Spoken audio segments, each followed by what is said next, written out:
This is Winnipeg Sports Talk Daily with Andrew Hustler Paterson and Michael Remis.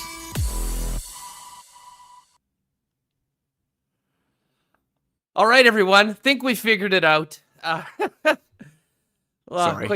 Quite the beginning to our program today on Winnipeg Sports Talk Daily. But as we've seen in the last week for the hockey team of our city, sometimes things don't go according to plan.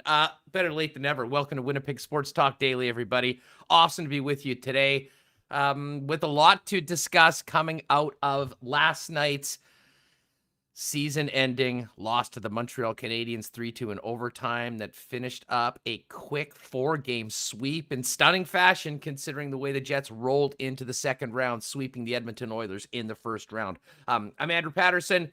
Michael Remis joining me in just a second. As always, want to thank our sponsors, Not Autocorp, Royal Sports, PolicyMe.com, Assiniboia Downs, Little Brown Jug, Aikens Lake, Boston Pizza, the Nick and Nicky DQ Group, Breezy Bend Country Club, and of course, Cool Bet Canada. We've got a big show today. I mean, needless to say, we'll be packed for the next few weeks, breaking down what happened and looking ahead into the offseason, a very important offseason for the Winnipeg Jets.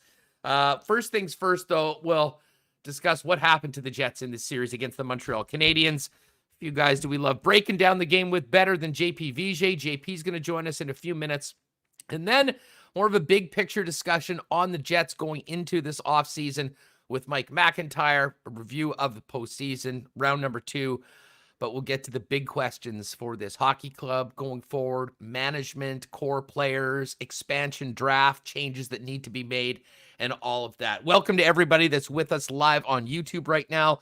If you haven't already, hit the subscribe button, give us a like. Always appreciate that support. And for everyone listening on the podcast, thank you for making us a part of your day. If you'd like to give us a little bump, give us a 5-star rating on Apple Podcasts or Spotify and pop in a little rating that you're enjoying Winnipeg Sports Talk. Great to have you all with us. Michael Remis, get in here, buddy.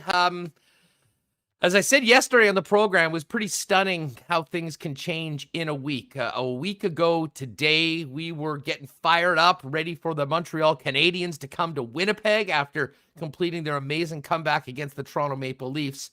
I could have never imagined that a week from last week's show, before we'd even drop the puck, that we'd be talking about a series that's over in the favor of the Montreal Canadiens today.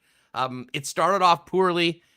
It went down very quickly with Mark Scheifele's suspension, and it just continued to snowball out of control. And I mean, last night's game, I know on the scoreboard says 3-2 in overtime.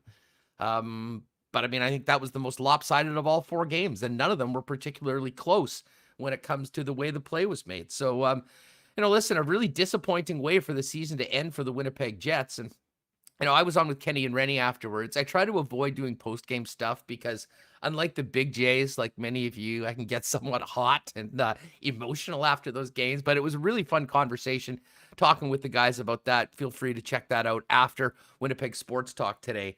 But, now 12 hours removed or whatever, there's obviously still a real disappointment about the way that series went. But I don't know about you, considering the way the game went. For the first time in my life, I was sitting there thinking like, yeah, you're hoping for the team to win. But at the same time, is it just prolonging the inevitable and more agony? Because, I mean, if you're a Jets fan, that wasn't very much fun last night watching that game. I mean, we had the incredible 5 minutes in the second period where Logan Stanley decided that he was going to get the team back in it on his own with those 2 goals. And that was obviously a great story and great for that young man. But I mean, beyond that, Montreal went for the jugular, and the brilliance of Connor Hellebuck kept the Winnipeg Jets in that hockey game. And listen, that's not the first time we've been saying something like that. A very disappointing way for the season to end and just unravel the way it did after the amount of promise that was legitimately earned by the club with the way they played against the Edmonton Oilers. But we move on into tomorrow, which will be a very interesting day. I'm fascinated to hear what we get out of Winnipeg Jets head coach Paul Maurice, some of the players. After the final game of the season, you'll hear quite a bit. The interview after the game, everything is so fresh. I think it was more somewhat shock, stun, and resignation, the fact that their season was over. I think we'll get much more from the team, from the players, from the coaches on the ups and downs of this season tomorrow. And of course, we'll discuss it all on Winnipeg Sports Talk. The one thing I'll say to you, Reem, and throw this out to people in the chat, the more I've thought about this series over the court, or the playoffs over the past 12 hours, to me, the playoffs are a perfect recreation in some ways of the regular season. The team went into the regular season knowing that they were going to be up against it. They were going to have to battle and hopefully make the playoffs. And some people thought they would, some people thought they wouldn't, but it was far from a sure thing on either side. I think the Jets played well in, the first half, bit more of the season. Now, again, I think they found a way to win a number of close games, take advantage of their advantage in net, and grind out 50-50 games that turned into wins more often than not. At one point, they were 27-14. And to me, that is exactly what happened in the first round. The Jets won 4-0. We all know that it was a much closer series than that. But I kind of look at the Edmonton series as the first 2/3 of the regular season where, the Jets were competitive. They were in very close games. Sometimes they, would give up more scoring chances than the other team, probably more often than not. But they were able to grind out those very close games, take advantage of the goaltending, the scoring ability that the team has, and win more often than not. And that's exactly what happened to the Jets against the Edmonton Oilers. Unfortunately, we all remember the miserable final month of the season where everything bottomed out on the Winnipeg Jets. And, to Maurice and the team's credit, they got it back for that first round, and they looked much, much better. But after the 9-day break, they went into the Montreal series. And unfortunately, the team we saw in the series against Montreal looked a lot like the team we saw in the final month of the season. And yes, I know there was no Mark Scheifele, there was no Dylan DeMello. Those are very, very key, missing players from the lineup. But I mean, the Jets just didn't have it in any aspect. I mean, I went down a list of, put it this way, I'll put it out to the chat. Outside of the face-off circle, was there any aspect of this series that the Jets were competitive in? And we'll take goaltending out because Connor Hellebuck was brilliant. Carey Price was awesome too. I mean, he went 4-0, and I'm not sure was really even tested that much in most parts of the game. So we'll remove goaltending because I think what was thrown at each goaltender was so different that it's hard to compare. But outside of that, I mean, I'm looking at, like the Canadiens, the sticks, the tenacity that they played with. I mean, their success in winning battles, their ability to break the puck out of their own end, the Jets' absolute inability to make a clean pass at times and just get it beyond their own blue line. There was giveaways, the dump-ins, the zone entries, inability to set up shop in the other team's offensive zone. Puck management wasn't even close. And composure, execution, decision-making, all of those things. I mean, the Jets just weren't up to the level of the Montreal Canadiens. And, listen, it's disappointing for the fan base. It's incredibly disappointing for the hockey team. We heard it yesterday.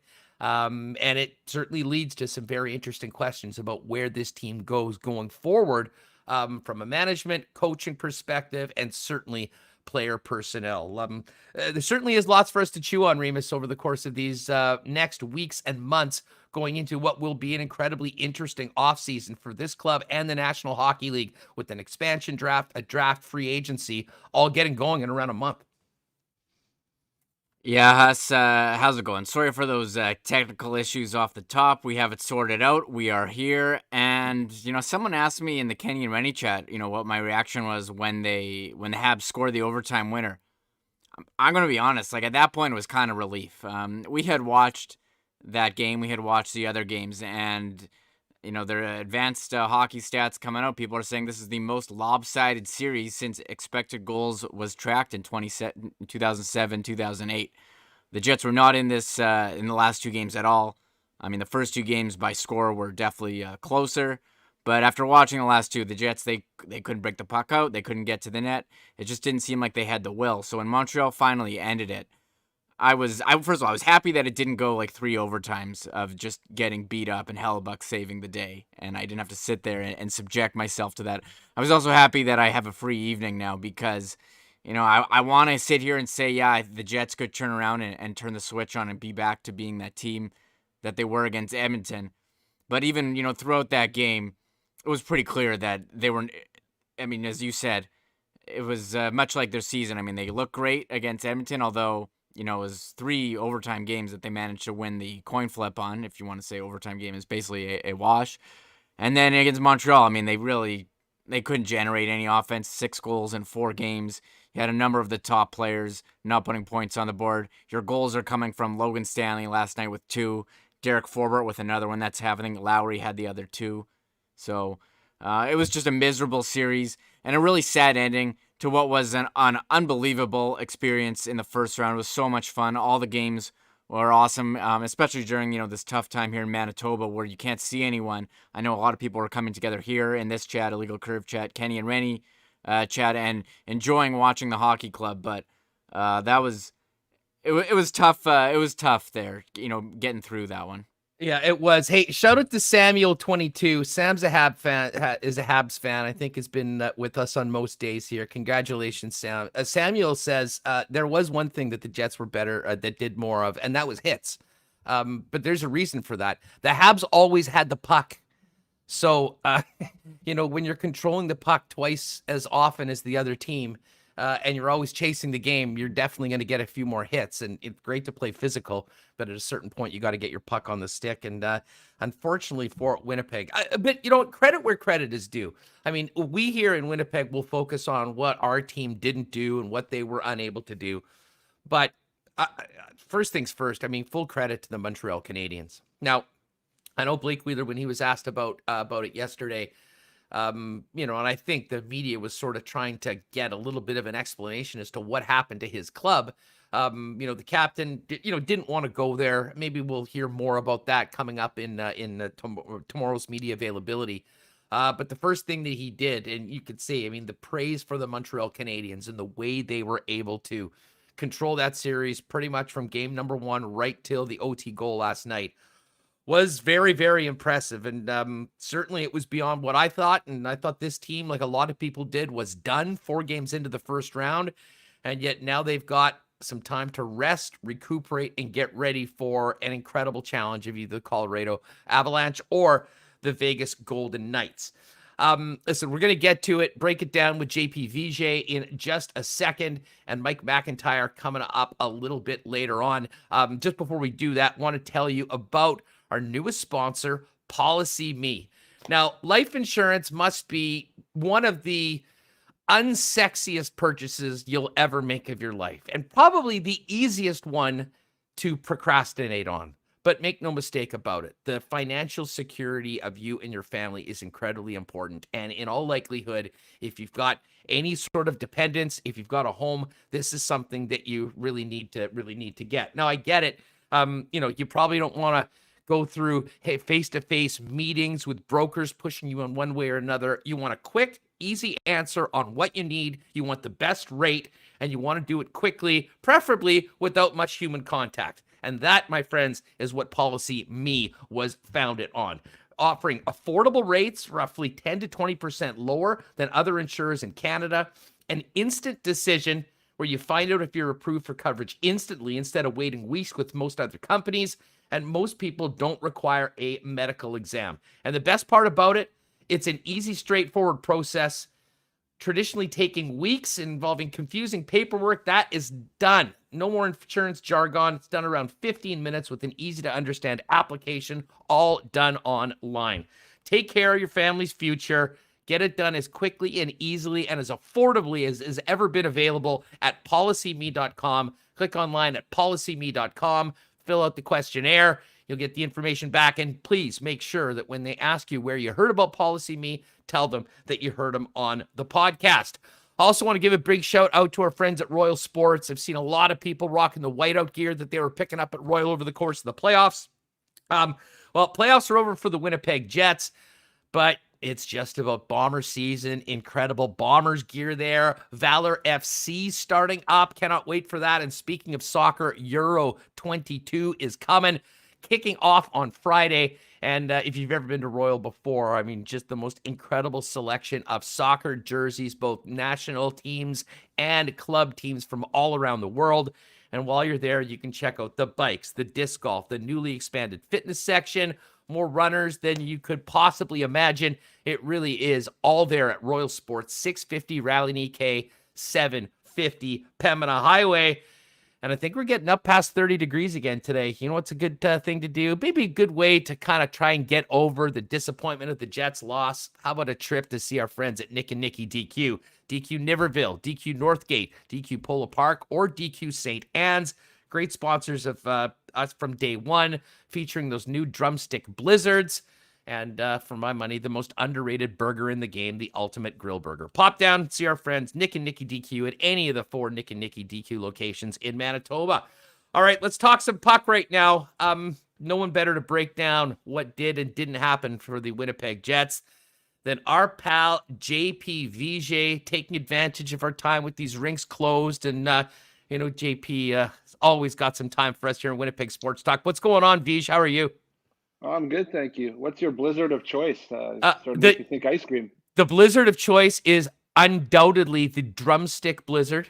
I'm not sure if it's new or they just launched it recently, but it's incredible. And but the Kit Kat blizzard is back. So I have not tried that one yet since it's been relaunched here in Manitoba.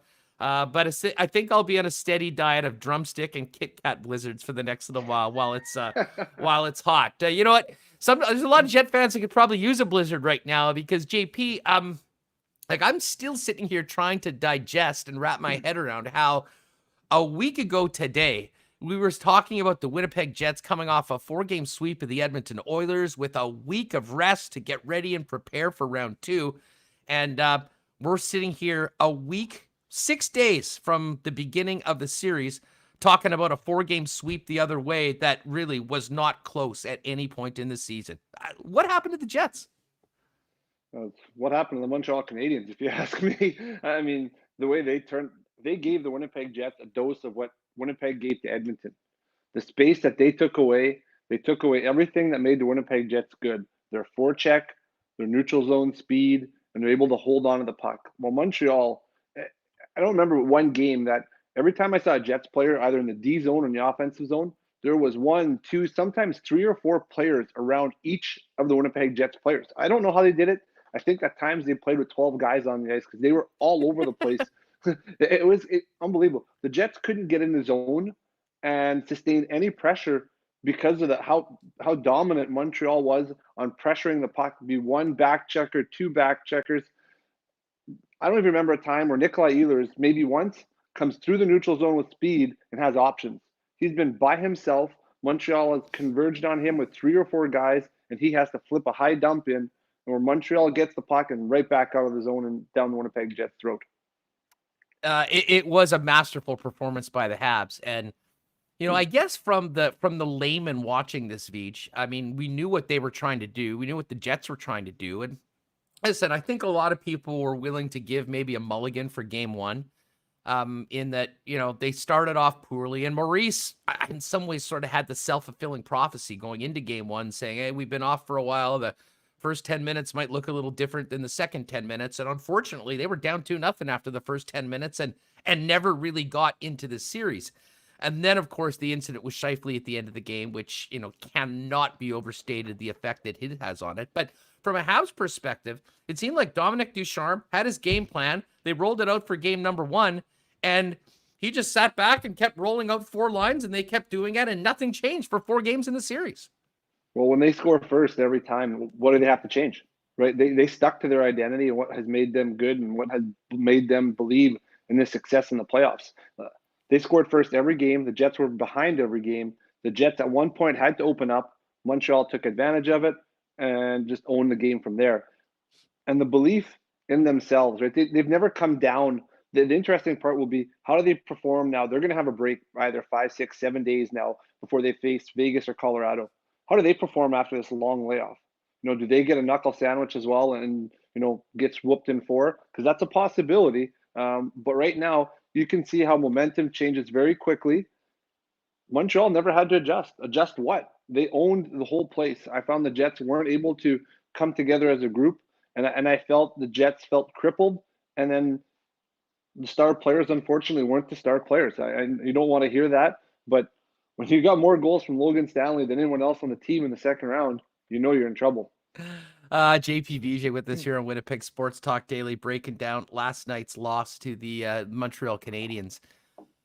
You know, the one thing, and as a former player, how did you see it? Because, I mean, I think from a fan's perspective, I mean, you realize that the first game didn't go the team's way. You realize that they were quite up against it, you know, with the injuries. At blue line as well. We focus in on Scheifele. Make no mistake about it. The loss on Dylan DeMello.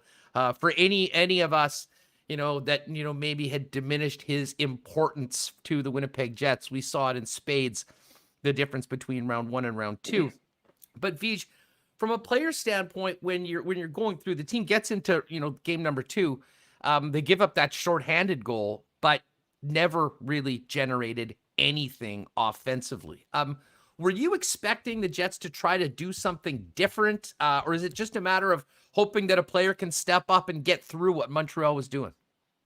Well, I felt in game 2 that the onus was there, that they were not getting anything offensively, and Paul Maurice was going to have to look to adjust something. And the Winnipeg Jets adjusted the lines, but that just didn't seem to be enough. I felt that they had no ozone time, and I'm still trying. I have to rewatch it, but Montreal was able to get the puck out of their zone into the Winnipeg Jets zone with 1 or 2 passes and stay there. The Jets were dumping the puck in and then coming back out into the neutral zone and not really able to generate any momentum. To me, the puck support to the neutral zone wasn't there because Montreal was so hot and on their heels that the Jets were running away and not being able to make passes to support each other up the ice. So to me, that's where the game was lost. Was, yes, they didn't score as many goals, but in that neutral zone, Montreal dominated. How many times did we see a Shea Weber, a Ben Sherratt, a Petrie, an Edmondson, any of those defensemen stand up right at the red line and force the Jets into an icing or into a soft chip into the defensive zone, and they just turned and ripped it right back up the ice. The Jets, who are known for being heavy on the pucks and good in the offensive zone, were nowhere to be found that way. But I think it'll be interesting to see on exit interviews if there's more injuries than we know of. Yeah, I mean, certainly that's always something that, you know, you hear about at this time of year, and it would probably make sense for a few individual performances that weren't up to expectations. But, you know, you mentioned about the domination in the neutral zone. I mean, from my eye, and I think most of the numbers, I mean, the Habs dominated in every aspect of this series, in both ends and in the neutral zone. But was the neutral zone the key to the domination in those other ends as well? Or because, listen, I kind of get you. If you have that hammer with the advantage in the neutral zone, it certainly does put you in better positions to begin, you know, puck retrieval or whatnot in both ends. But I'll tell you what, JP, I mean, you know, there's one thing to say about the neutral zone, just the execution, the decision-making, the puck management. I think a big part of that was the Jets were always sort of chasing the puck, never mind chasing the game before they even got it on their stick. Well, to me, that's part of that neutral zone because the Winnipeg Jets would get the puck and have to get rid of it because there's 3 or 4 Montreal Canadiens there. And that just led to quick transitions offensively for the Montreal Canadiens, who were able to put pucks into places in the offensive zone, soft areas, and really control how much time Morrissey, Pionk, Forbit, and all those guys had to turn and get the puck. How many times was it Josh Morrissey face to the glass instead of Josh Morrissey facing up the ice, being able to make a good pass? And when Montreal didn't have perfect pressure, they backed up with just a little bit, and they squished that neutral zone, and they made it near impossible. How many times did we see blue line turnovers in the defensive zone and offensive zone for the Winnipeg Jets? It happened all series. They weren't able to overcome it. They weren't able to gain any speed to the neutral zone.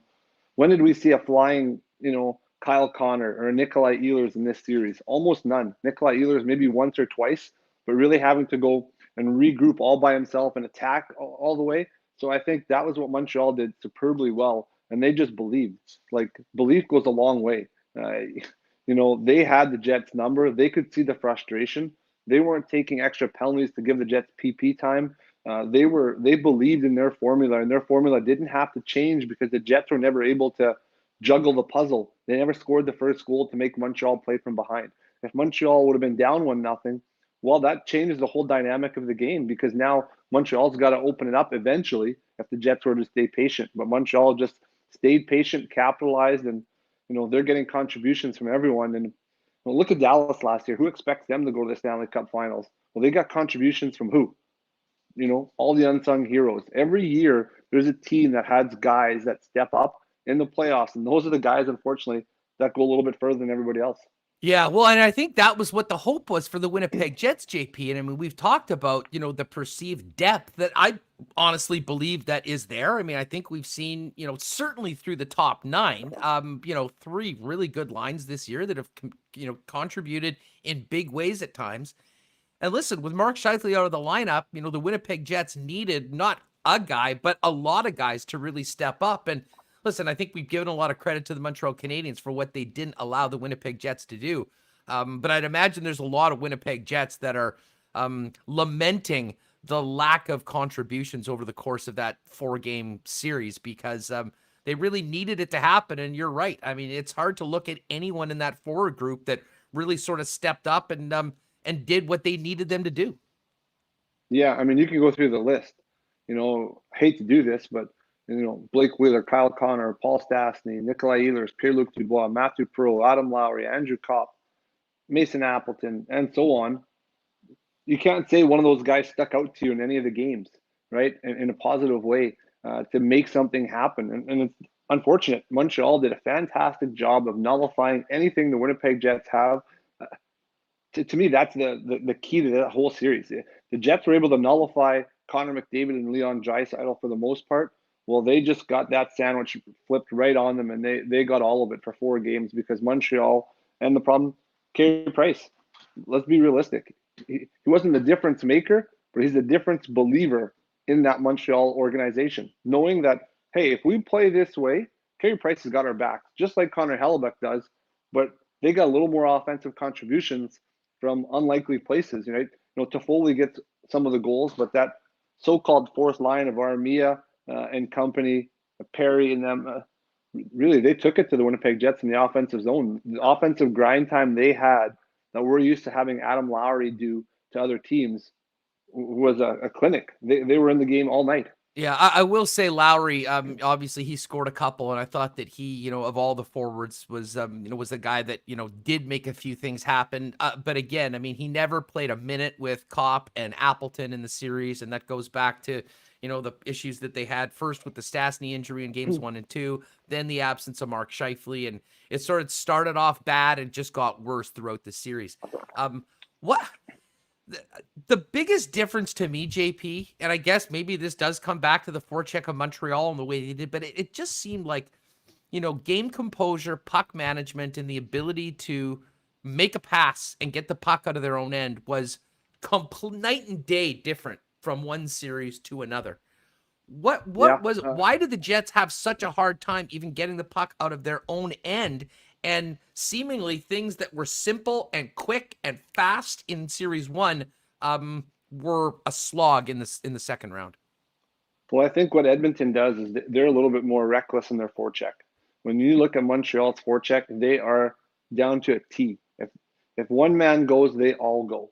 And that pressure, whenever a player on the wall, be it Nikolai Ehlers, Blake Wheeler, Trevor Lewis, anybody, got the puck on the half wall, there's 3 halves. The defenseman standing on the blue, there's a guy in the middle of the ice, and there's a back pressure guy coming from underneath putting pressure.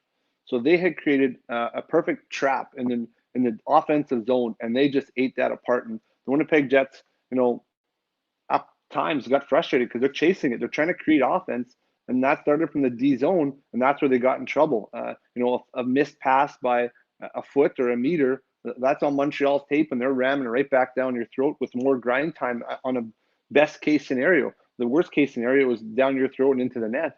So I think it's very interesting that the Winnipeg Jets weren't able to circumvene that. The speed of the Jets should have been on display with the speed of the Habs. This should have been a fast series, but I felt Montreal just bogged down the Jets physically and mentally through those games and almost created a mental block for the Winnipeg Jets to get through. Well, a mental block, it's funny you say that because it seemed like, the team was, I don't want to say not ready to play, but it's been unfortunate. This has been a trend of the Winnipeg Jets that, there's so much talk about back-to-backs and the travel and everything. The times where they've come out the worst have been after like 4-day breaks, 5-day breaks. And they got a 9-day break and weren't good enough to begin. And I mentioned, Maurice said he wasn't sure what to expect in the first 10 minutes, and they really did get behind it. But listen, the Scheifele incident and the subsequent suspension certainly rattled the lineup and had some major ramifications. But from a team perspective, JP, and considering what we saw from the Jets in games 2, 3, and 4, looking back, how much do you think that incident affected the psyche of the Winnipeg Jets going into it? Because I'll be honest, I was expecting, all these players that we've just been mentioning to realize that, hey, there's no Scheifele. They need more from me and a real step up and a real pushback. And through 9 periods after that of hockey, there was almost no pushback from the Winnipeg Jets, and literally nothing changed.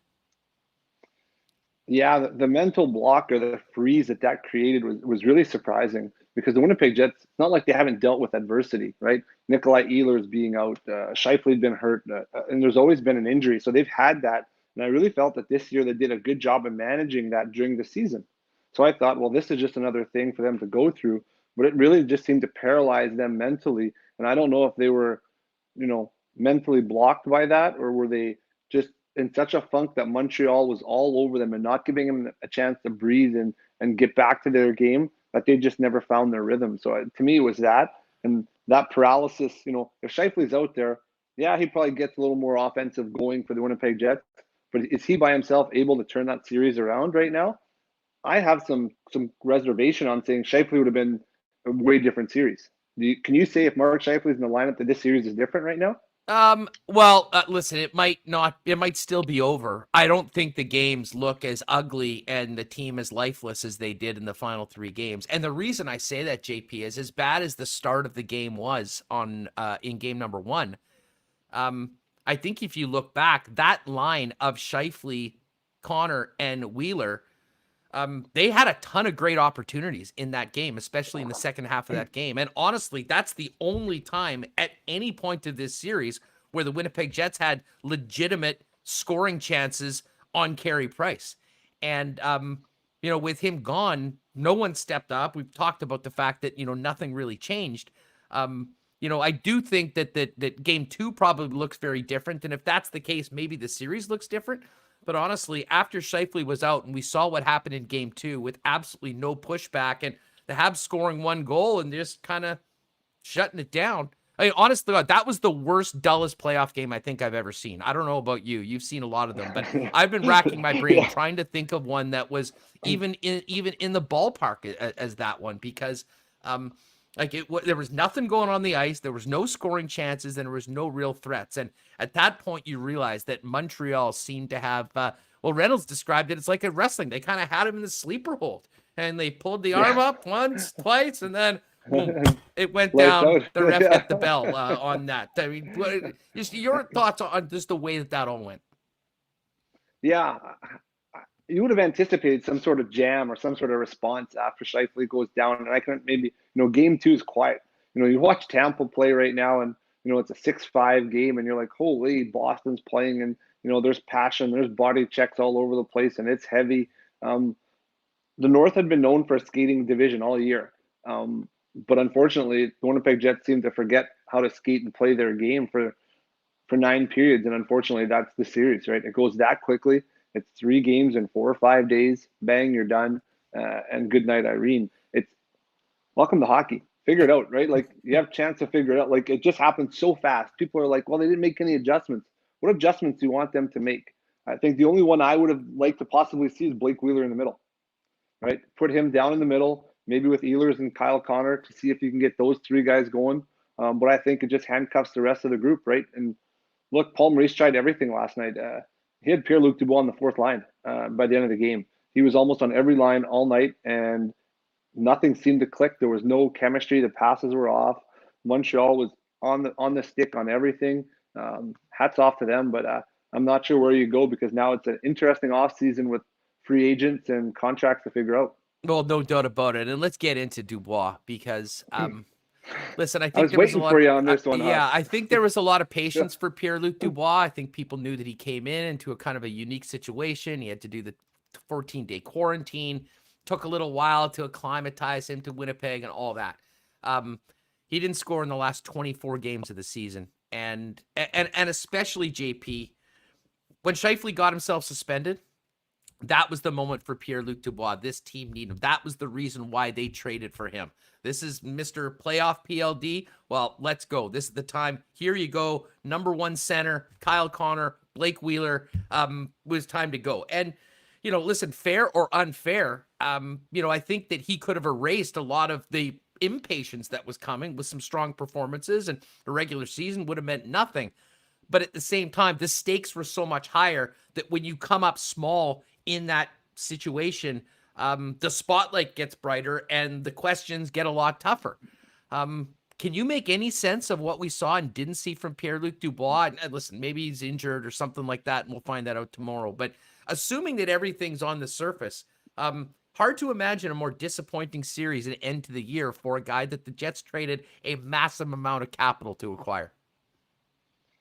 Yeah, to me, the biggest thing is confidence. So, like, when I watched the last 3 games, Pierre-Luc Dubois would skate down the ice and lose the puck with no one around him. To me, that has nothing to do with skill or ability or with desire. It's all confidence. The poor guy was skating up the ice. He'd do a pull-up and the puck would slide off his stick. The National Hockey League, that doesn't happen unless you have lack of confidence, right? So to me, it had all to do between the ears. I think confidence, maybe the pressure of not scoring for 20-some games has gotten to him. He wanted it so bad. He was doing it more. Every player goes through that slump. And in this type of season, it's actually harder to get out. There's no practice time. He doesn't have time to work on it because it's just game after game after game, and it just compounds, right? So if you get on a hot streak, that season can last, that hot streak can last a couple months because all you do is play. Well, if you're on a cold streak, that can last a couple months. Basically, that's what's happened, right? Pierre-Luc Dubois has gone through, bits and spurts of looking close to what we want to see him to see for the Winnipeg Jets. But at no point this year did we see the PLD that we expected to see that dominated the playoffs a few years ago in the Edmonton bubble. Yeah, no, there's no doubt about that. Big questions about Dubois going forward. And I think, listen, when you lose the way that this team did, and it's not in a bubble. I mean, this also comes, after an incredible win against Edmonton in 4 games, but that coming off the worst month that team's had, I think, since the team came to Winnipeg. I mean, there'd never been a 7-game losing streak. They lost 9 out of 10 down the road. And, to the team's credit and to Paul Maurice's credit, I gave them a lot for the way that they kind of came out of that and played against the Edmonton Oilers. But in a lot of ways, JP, it seemed like, a lot of the struggles that this team had getting anything going in that final month of the season, it's like they had a time machine and went right back to that for this series against Montreal. Yeah, and that can be the playoffs. Just that simple, right? Like, they had found a recipe for Edmonton. That recipe wasn't the same for Montreal, and they weren't able to add cinnamon and spice and sugar and make everything nice to go with that, right? So that's where they kind of stalled into it. And maybe Edmonton was the perfect storm for the Winnipeg Jets because they knew they were going to have to focus and be on things because Edmonton kind of owned them all year. Well, they owned Montreal, so maybe a little bit of not complacency, but like, hey, we know how to handle these guys. Let's just go play our game. Well, Montreal has flipped their game around since they found their identity down here in the stretch. The Jets didn't adjust their identity to rebattle that, so just kind of washed away. JP Vigier with us on Winnipeg Sports Talk Daily, breaking down the stunning 4-game sweep at the hands of the Montreal Canadiens for the Winnipeg Jets. JP, from your perspective going into the offseason, and I know we're going to have a lot of time to kind of chew on this, but I mean, if you're in the top office over there at True North and you're looking at this club, management, coaching, core, leadership, all of those things, is there one area that you think more than others might need to be tweaked in this offseason, or do you chalk this up to, some good and some bad learning experience, very strange year, you like what you have here and think it's capable more, and you bring it back with, a few tweaks, maybe some younger players in the lineup and run it back? Well, I think we're going to end up seeing a few tweaks. First is who's gone in the expansion draft, or what does Winnipeg do to not lose a player to the expansion draft or the Seattle Kraken? I think that's going to be the first question that they're going to want to deal with. Then who comes back and who doesn't? Is this the end of, Matthew Perreault and his hefty contract? Paul Stastny, is he back? That opens up spots in the top 6. Do they fill it with a free agent, or are they going to leave Christian Vesalainen come in and earn an opportunity there? Or is Andrew Kopp get a more substantial role in the top 6, not just the top 9? And you go through. To me, the biggest key is the tweak on the back end. I think you saw the difference between Montreal and Winnipeg. If I said to Hustler, what's the difference between Montreal's defense and Winnipeg's defense?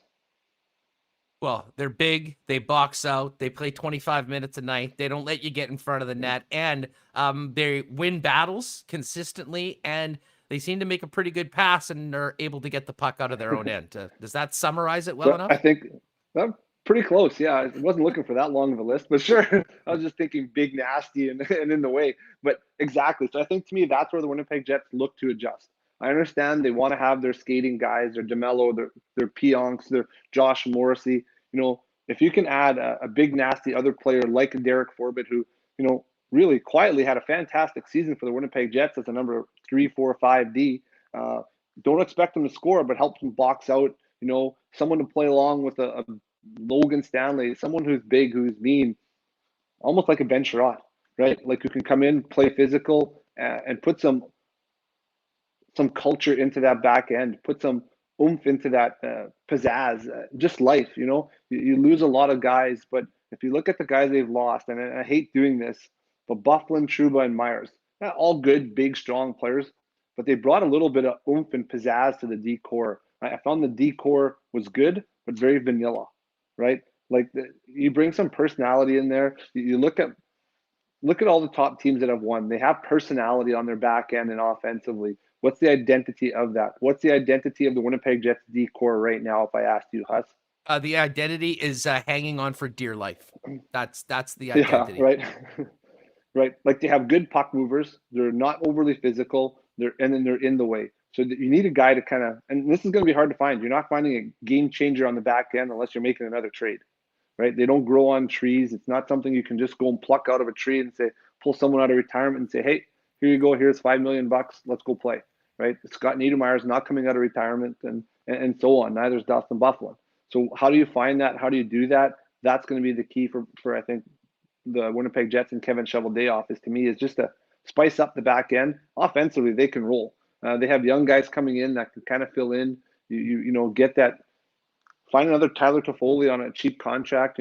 Trevor Lewis and Nate Thompson did a fantastic job on the fourth line this year. They didn't get a lot of points, but they helped on the PK. They took Mark Scheifele and Blake Wheeler right out of the PK so they could focus offensively. So I think those kind of guys are going to fill in probably that fourth line again and sprinkle in some other guys. Can you replace Matthew Perreault and Paul Stastny? Those are two questions offensively, right? Is Vesalainen ready? Is there someone else in the minors that can come in and fill a top 6 or top 9 spot and get you 30 to 60 points? Yeah, I mean, I think the guys that we're talking about from, when it comes to that, like, listen, Nate Thompson did a lot of positive things. Tough look on that first goal against, not getting the puck out on the PK. And, listen, I know it's one play, but, for that to be sort of the last memory, I'm not sure that helps the potential of coming back. And then there's the other thing, and David Gustafson's seemingly ready to go. And I think they envision him in that situation. So I think he'll be given every opportunity to pop into the lineup. And, Stastny's interesting. I mean, I think they would love to have him back in some role, and maybe it's not as a prominent role as he was in for this season. And then you've got Cole Perfetti. And listen, I know Perfetti, if you'd asked me this a year ago with his size, wouldn't have thought that maybe he'd be on the path to be an NHLer this early. But JP, instead of dominating the Ontario Hockey League, he played in the American League, the World Juniors, World Championships, and excelled at the AHL level. And, with the only other option for him to go back to junior, which I don't think is certainly what the player would want, I think he'll be given an opportunity to maybe come in and crack the lineup. And, man, what a dose of energy that would be if you can have an offensively talented, 19-year-old come in and add some of that energy and excitement that, at times with this club, to be honest, is lacking a little bit in that, certainly leadership. It's a little more veteran. They played together for a long time and understood the way it goes. But I have no doubt that there will be some significant changes, certainly to the roster, and then some big questions about everything else going forward. JP, before we go, the rinks are going to be open hopefully soon. What are you up to? How can people find out about the growing JP Vigier hockey tutelage endeavors? Yeah, we have our website, vigierhockey.com. Most of our stuff coming up. We're just waiting on guidance from the province, like everyone else, to see what we can do or what group sizes or limitations we will have. Once we do get going, it'll be on the website. It'll be there. You can always find us on Twitter, JeanVigier11 at Gmail. We'll be there as well, throwing out our camps or what we can do. And we always have a splash on Instagram as well, Vigier Hockey. Follow us there, have some fun. Hope everyone stays safe. And Huss, I'm sure we'll talk to you soon. Yeah, Vigier, absolutely. Listen, really appreciate you doing this. And yeah, if you do have time once we get into the next round, would love to talk a little bit more with you about the Habs and how they are able to attempt to do what they did to Winnipeg against either the Avalanche or Vegas Golden Knights. But it's always fun talk with you, pal. Thanks for doing this. Yeah, you're welcome. We'll talk to you soon. Right, there he is, JP Vigier at Vigier Hockey. Great stuff with JP. We're going to have Mike McIntyre coming up in just a couple minutes. Hey, I want to give a shout out, Han Cholo. Shout out to Han Cholo. Congrats on you. Your great show. As a Habs fan, I'm glad I found this channel. You guys provide great content. Saw a couple of other nice comments from Habs fans. And I know there's a couple that'll go in there and tweak everybody and go back. And hey, I got a lot of time for Habs fans pumping their chest right now. They deserve it. Their team played incredible. And if you are a fan of the Montreal Canadiens right now, enjoy it, embrace it, enjoy the next week. We had a fun week talking about the upcoming round. It ended too soon, I think, for a lot of people around Winnipeg. But anyways, for the vast majority of Habs fans that have come in here and had fun with all of us, you're welcome here all the time. We'll continue talking about your team going forward throughout the playoffs, and we are here every day. Anyone else new, welcome to Winnipeg Sports Talk. Hit the subscribe button. Join us daily, and if you're listening on the podcast, give us a 5-star rating if you wouldn't mind, and a little review. It certainly helps out in a big way. But Han Cholo, thank you very much for the kind words, as well as all the other Habs fans that have joined us and had some fun with us. Stick around. Probably got a few folks that will begrudgingly be cheering for you as the lone Canadian team going into the next round. All right, Mike McIntyre coming up in just a second. Do want to thank our great sponsor at Not Auto Corp, Waverly and McGillivray, Not.ca, buying and selling all makes and models, including Manitoba's best selection of Tesla vehicles. You can pop down right now in person at Waverly and McGillivray and see all the incredible vehicles available. And if you're in a ride right now, looking to move out of it, or in a lease, talk to the Not experts about their consignment program to get top value for your vehicle while moving into the car of your dreams. They also do incredible body work, detailing, and more with Red Seal technicians.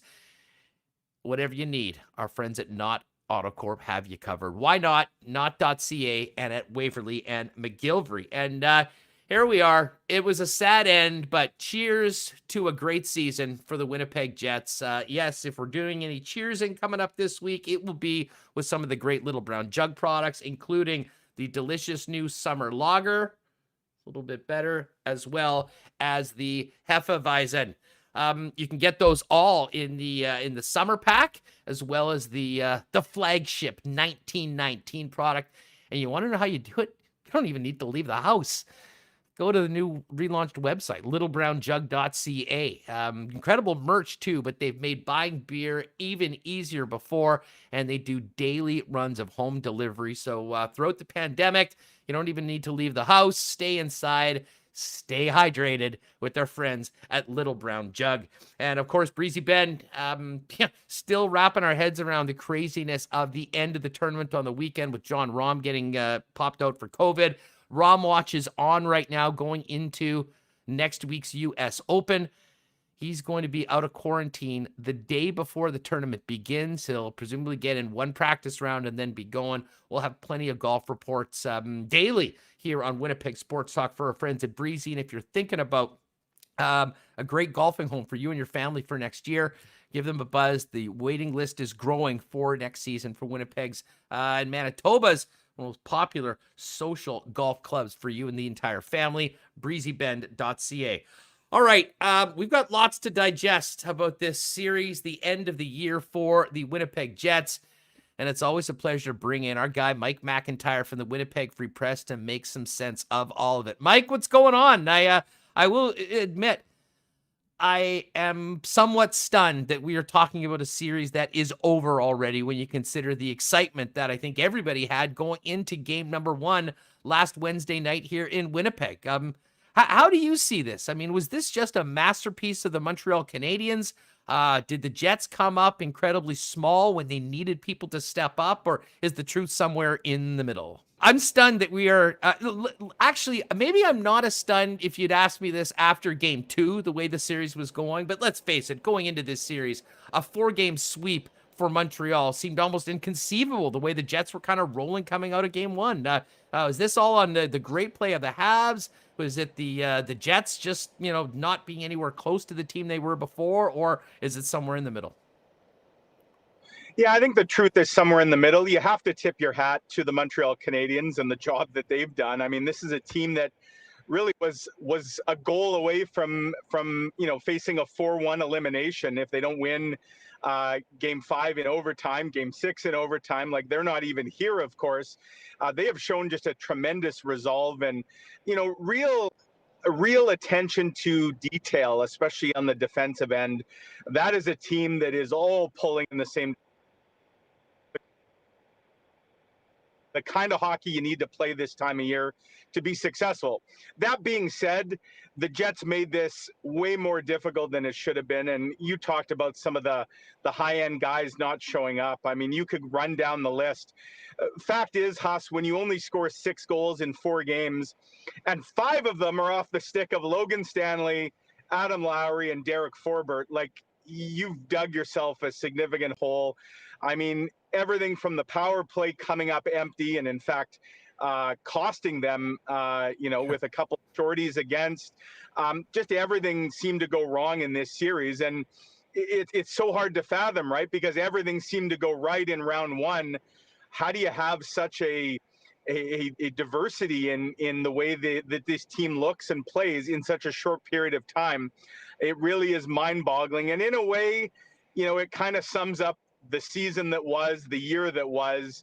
It's the year of seeing things we've never seen before, the unexpected, and the Jets play right to the bitter end would certainly fit into that category. Well, Mike, let me ask you this. I hit Remis with this analogy earlier, and I've been thinking about it all morning. I mean, to me, the playoffs are almost a recreation of the regular season in that, the Jets went into it as, maybe somewhat of an underdog. I mean, I think a lot of people around here thought they were capable of making the playoffs, but I think most people had them sort of in the middle to middle bottom tier of the division.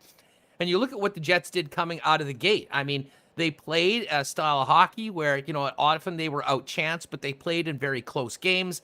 They relied on Connor Hellebuck and their scoring ability to win those games that, could go one way or the other. And listen, it's a credit to the way the team is built with Hellebuck and, their ability to make the most of their chances that, they won more than their fair share. And at one point, despite a lot of numbers saying otherwise, they were 29-14 and had, perfected the art of winning all of those close games. Fast forward to the final month of the season, and the bottom fell out on the club in almost every aspect of the game. Special teams, 5-on-5 play, the ability to make a simple pass, battles. I mean, you go down the list. And Maurice said that, and he said, you know what, this happened at a very important time for us. And to his credit and the team's credit, after the regular season, they turned it around and went into the first round. And I look at these 2 series. The Edmonton series, yes, it was 4-0. Everyone knows that this was a razor-thin margin between winning and losing. But like the Jets in the first 2/3 of the season, they won more than their fair share of those games because of what we've talked about. And then you move on to the Montreal season, and it almost encapsulated everything bad that happened in the final month of the season, reared its ugly head, compounded by the fact of Dylan DeMello's injury and Mark Scheifele taking himself out of the series. Yeah, and those obviously were key events, not unlike what we saw in Game 1 in the bubble last year against Calgary, where the Jets lose Scheifele to injury and then Patrick Laine to injury, and they just never recovered, right? And this seemed to have a very similar feel. The big difference, of course, Huss, is the Jets really had nothing to feel good about going into the bubble last year, given the length of pause that there had been in the season. Whereas this year, they had a first-round sweep that you think would have instilled that confidence. I do wonder, the 9-day break clearly did not do this team any favors. And the lack of a break clearly didn't hurt the Montreal Canadiens in the way that I think some of us thought it would. I thought we might see a Montreal team run out of gas the way that the Jets kind of did back in 2018, after that epic 7-game series against Nashville. And then they really just didn't have it in the next round. Montreal had played more hockey than anybody. They're built around a number of older veteran players, but they only seemed to get stronger as this series went on, and the Jets just didn't have it within them. I almost wonder, Huss, as you pointed out, Paul Maurice talked about how important it was to maybe face that late season adversity. And there's no question that worked in Winnipeg's favor in round one. I almost wonder, though, if winning 4 games the way they did almost was the worst thing that could have happened, that they needed almost to be tested a little bit more. They needed to lose maybe a couple of those games and just barely get out of that series. And maybe that would have served them better in round 2. Not that they came into this Montreal series thinking it was going to be easy, but I think the way they won so quickly, combined with that long layoff, they tippy-toed into this second round. They ran into a team that hit the ground running, and the Jets could just never recover. Compound that with the Scheifele incident for sure, not just for what it meant to Winnipeg and what they lost in Mark Scheifele, their number 1 center, but I think they poked the bear, right? They really, they gave this Montreal team another reason to really rally around each other. And I think we saw that. We saw that with a guy like Arturi Lehkonen stepping into the lineup, for the injured Jake Evans and making a contribution in all 3 games. This was a Montreal team that, it's almost like they decided after game 1, to hell with these guys. We're not going to let them knock us out of the playoffs. We're going to end their season. Mike McIntyre, the Free Press, with us, breaking down the end of the Winnipeg Jets season, being swept by the Montreal Canadiens, finishing up with this 3-2 overtime win last night in Montreal to get the job done. Mike, there's been a lot of talk about coaching with this hockey club for over the past few years, as would be in any market with such a long-serving head coach with the tenure of Coach Paul Maurice. I had a lot of time for giving credit to the coach after round 1 for the way the team was prepared, for the way the team played, for the way they got up off the mat in that late season struggles and did what they did against the Edmonton Oilers. I think being fair, I mean, they did deserve a lot of credit for that. But if you're going to hand out bouquets for the way the team performed in round 1, I think you pretty much have to do the opposite of that in round number 2. Just your thoughts on the way the coaching staff handled this series, changes that were tried, maybe that weren't, and what does it say? This crash landing after round number 1. In your mind, what does this do for the coaching situation going forward? Does it change anything? So I'm with you, Hassan. I gave Paul Maurice and his staff a lot of credit after round 1, and I think that it was credit that was deserved. I mean, they made a number of adjustments in that first round that I thought, were pivotal. And just to list a few of them, like number 1, they put Dylan DeMello with Josh Morrissey, which I think was a big reason they were able to keep Connor McDavid and Leon Draisaitl in check. I love the way that Paul Maurice went to his red-hot second power play unit a lot more in that first round, often starting them on power plays.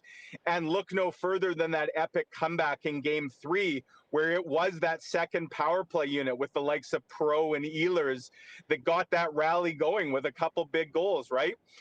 So I thought Paul Maurice, certainly pushed the right buttons. He got the Mark Scheifele line away from the McDavid line. He got the Lowry line out, and that made a big difference. But I'm also with you in saying that here in round 2, we didn't see those same adjustments that I think were necessary. To me, in a way, the line shuffling, the blender, which he had on maximum here in these last couple of games, I get that he was trying to find a spark. It didn't work. And if anything, it just seemed to lead to more confusion, more disarray. I realized he had no choice, for what he had to do on the blue line once DeMello got hurt. DeMello and Morrissey wasn't an option. To me, Huss, I look at Game 3 to Game 4. The Jets weren't good at all in Game 3. Their season now on the line in Game 4. He went back to the exact same lineup. And, maybe it wouldn't have made a difference. Maybe they would have looked as lifeless as they did in Game 4. But look, Jordy Ben is not part of the future here in Winnipeg. He was a rental. The Jets couldn't break the puck out of their own end, if their life depended on it. They have a guy in Ville Heinola who's supposed to be a major part of the future. Why don't you at least go down with your future as opposed to somebody who has nothing to do with your future? I would have put a guy like Ville Heinola in the lineup for Game 4. The old saying, what's the definition of insanity? Doing the same thing over and over again. I just think as much as we saw Paul Maurice maybe make some adjustments in round 1, they just weren't there in this round. And so for sure, some scrutiny has to fall on the coaching staff. That being said, I do not expect Paul Maurice is going to get fired this offseason. I really don't. I would be shocked if it happens.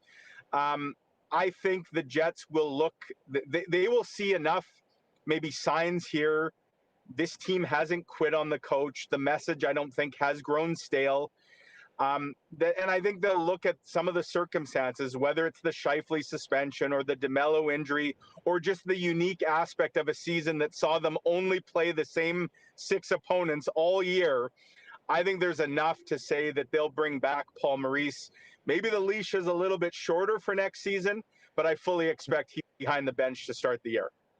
Yeah, Mike, listen, if you put a gun to my head and I had to pick one way or the other, I think I'll probably ride with you on that. But I was much more sure of that earlier than I am right now. And I guess part of it, and I'm with you, I think if anything, and I believe it's been reported before, correct me if I'm wrong, with the extension to Maurice in Winnipeg, it was sort of a long-term commitment to Paul to be here and be part of this organization. And I would assume that I think the long-term picture, the plan was for Paul Maurice to have a role in this organization at some point beyond being a head coach. Right. If that is the case, to me, there's a couple ways that this could go other than just continuing to run it back. If the coach, and I guess Maurice would probably be part of this decision as well, to be honest, with how much he's respected by Mark Chipman and Kevin Shoveldayoff. But if they look at this and realize that it's been 8 years and feel like, maybe this has run its course, which happens in pretty much every situation. I mean, Joel Quenneville, we don't need to go down the list of Hall of Fame coaches that have ended up, moving on. If they find that is the case, and there is an agreement on that they were going to move on, I think there's 2 things that could happen. One could be a move to the front office to work alongside Kevin Shoveldayoff and transition into that post-coaching side. The other side because listen, Paul Maurice is still relatively young, and I think that I don't really think that his intentions are to not be an NHL coach next year. I have thought about the potential of Maurice, if available, being maybe an attractive guy for Ron Francis in Seattle. A guy that could come in, that could establish a culture right off the bat. First year, what are they going to be doing? It could maybe be Maurice's dream job. You'd be working with all veteran players from all around the league for the most part. An incredible world-class communicator for a team that is going to need to connect with a new fan base, and a history with Ron Francis. Right. The fact that job is not open right now, that has not been filled right now, and from all accounts, Ron Francis might be the best poker player ever. He has kept everything close to the vest. We've really heard nothing about that. And maybe that's because he has his eye on a couple possibilities that have been coaching the Stanley Cup playoffs. And I honestly wonder if Paul Maurice might be one of those guys.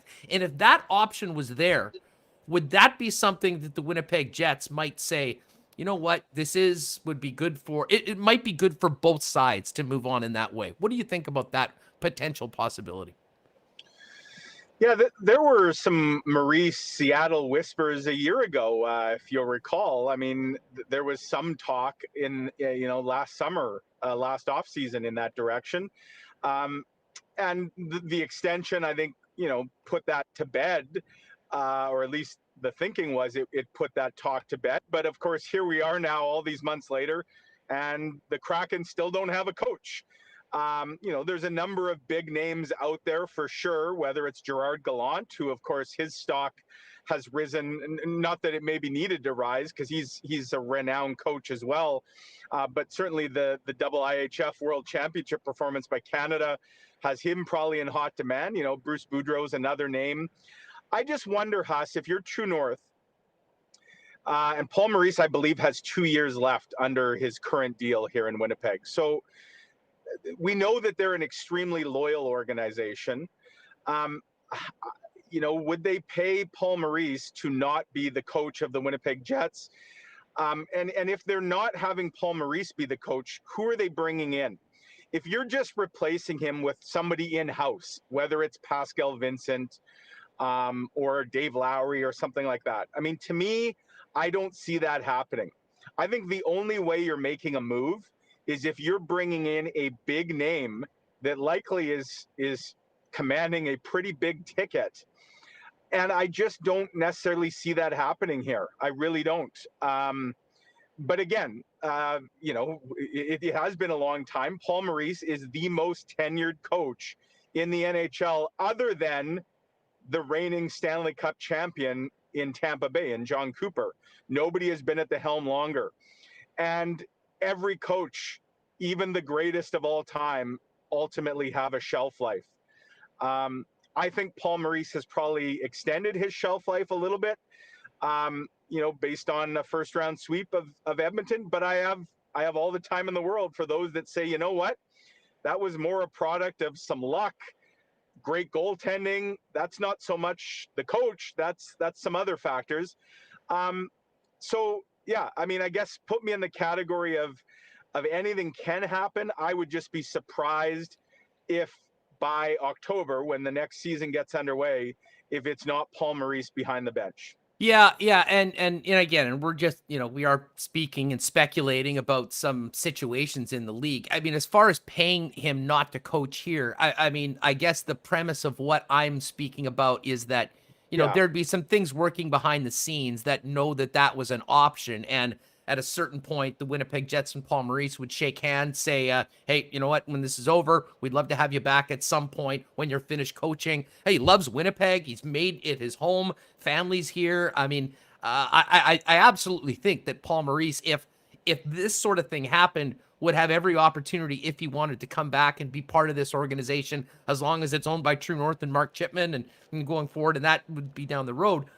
But I do see a possibility where they realize that, man, this has been a long time. We've been banging at it with this group and with this coach. And at some point, you know, you're going to need to make some significant changes. And, you know, obviously a coach is one of the aspects that you could do. And, you know, it's been talked about for a while. And as I said, I don't think it's going to be a matter of just firing Coach Paul Maurice and then hiring somebody else.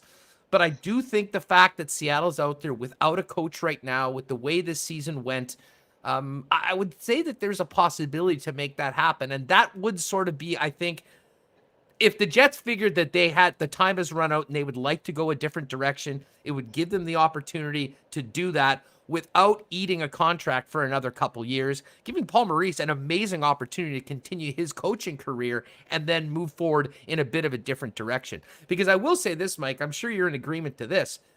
Considering the season we saw, and especially the way the season ended, there are going to need to be some significant changes to this roster to continue moving forward as the core gets a little older. You've got some new younger players coming in.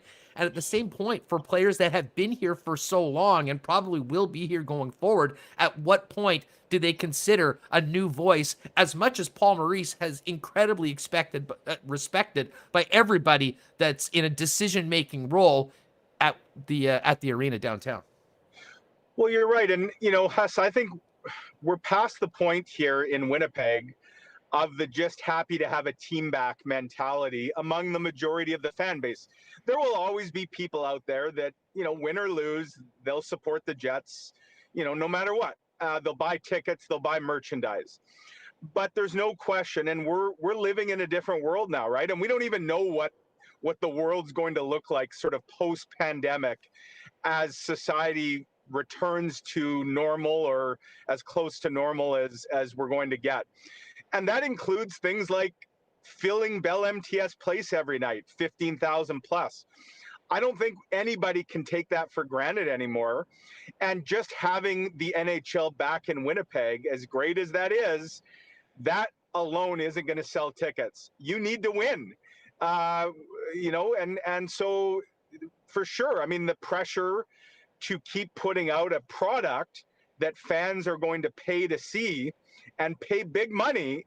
And in a lot of cases, a lot of those fans don't necessarily have the money that they once did, or they've found other ways that they need to spend it or other priorities. So these are all factors for sure that, I'm sure deep in the bowels of the True North offices and Mark Chipman and company, that is being discussed. That, what's our plan here? Not just for next season.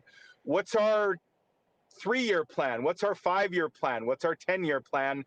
And they have to find ways, those transitions that happen from one core to the next. Blake Wheeler isn't going to be the captain forever on this team, right? The keys will eventually get turned over. The changing of the guard will happen, and that will include the coach. It's just a question of how close to that we are. And I'll say this, Huss, for all the talk that we've had here about Paul Maurice, we should know our answer fairly soon, right? Like, if Paul Maurice isn't going to be the coach next season, I don't expect that's something that's going to drag weeks or months here.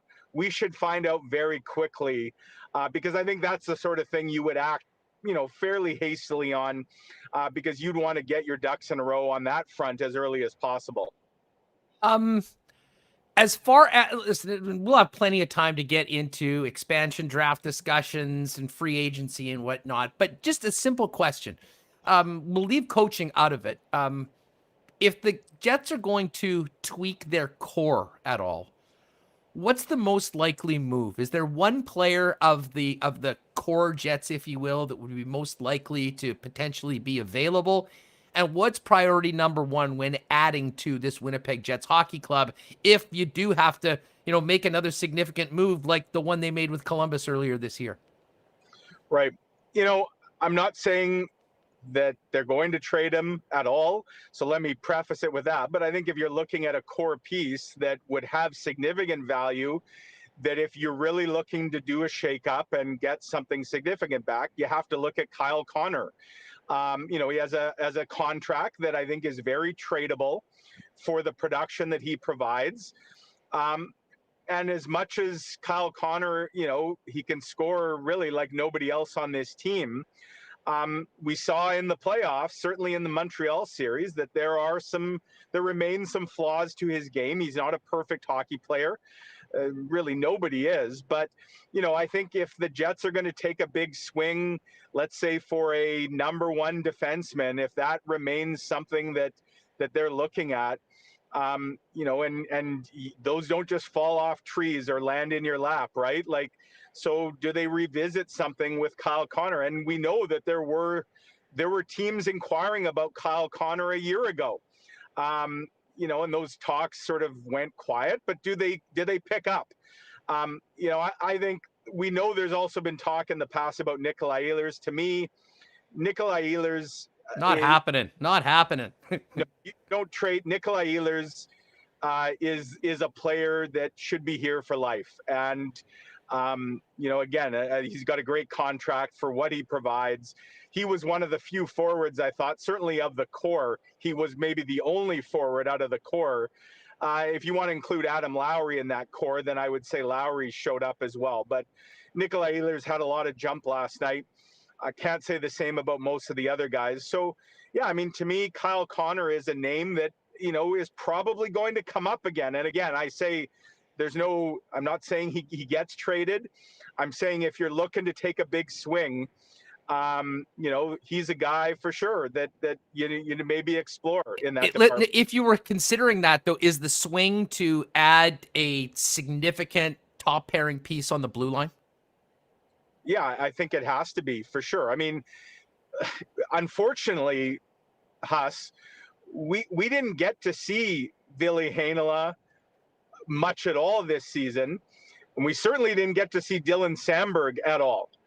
Maybe one or two of both of those guys, maybe they are top pairing pieces here in a few years. But if the idea is not to rebuild, because I don't think you're not going into a rebuild here.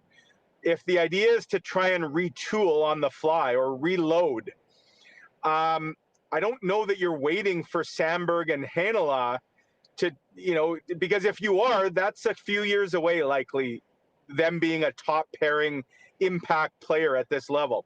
So if the idea is to try and quickly do this on the fly, to me, that has to be a priority. I mean, sure, the Jets, we know they didn't score a lot in this series against Montreal, but there is some scoring depth there for sure. And if you look at what's in the prospect pipeline, whether it's a guy like David Gustafson or Cole Perfetti, there's some talent up front that is coming into this system as well.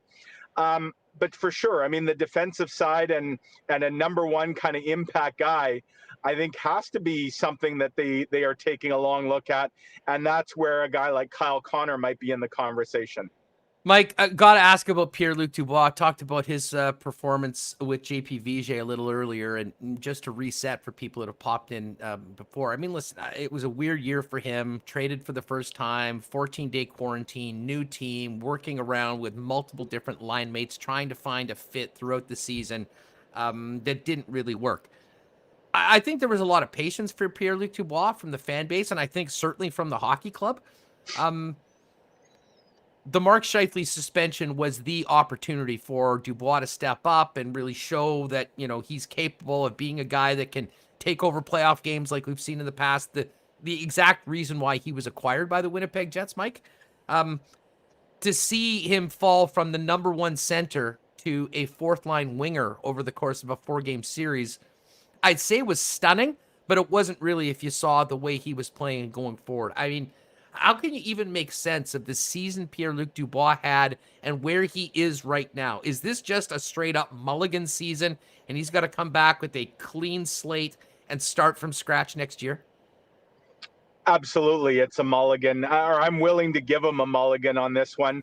It reminded me, seeing him move down to the third line and then the fourth line yesterday, Huss, it reminded me a little bit of what Paul Maurice did with Patrick Laine a couple years ago, when Laine was really having a crisis in confidence and struggling.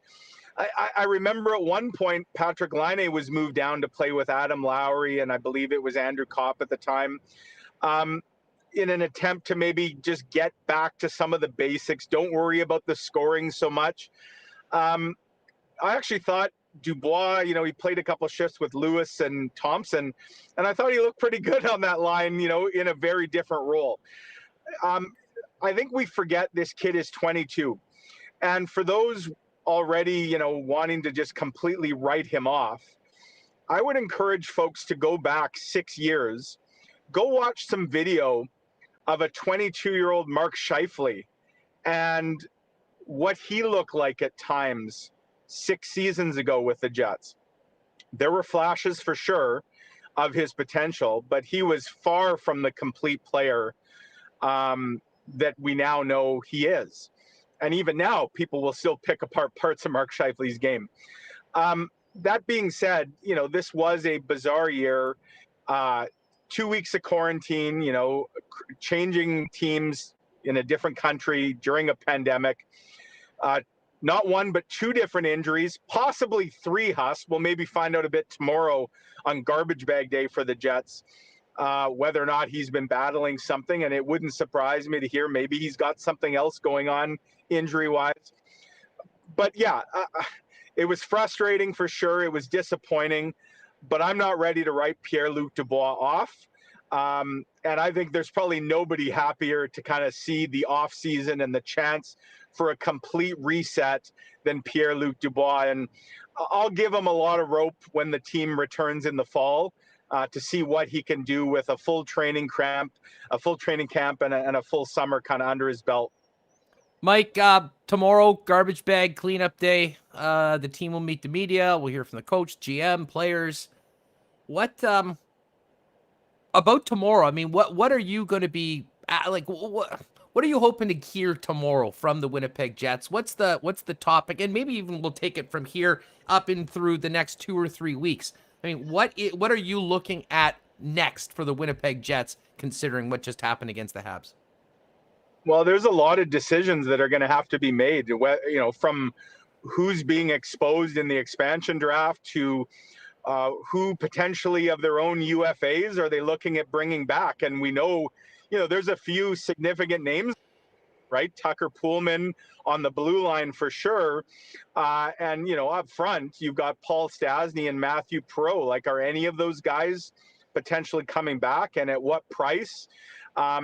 So, I want to hear a defined plan, right? I don't just want to hear tomorrow that, we made some progress and this was a unique year and it is what it is. Like, I want to hear a set plan for how this team plans to address some of the warts that were exposed by Montreal, some of the holes that remain in this roster.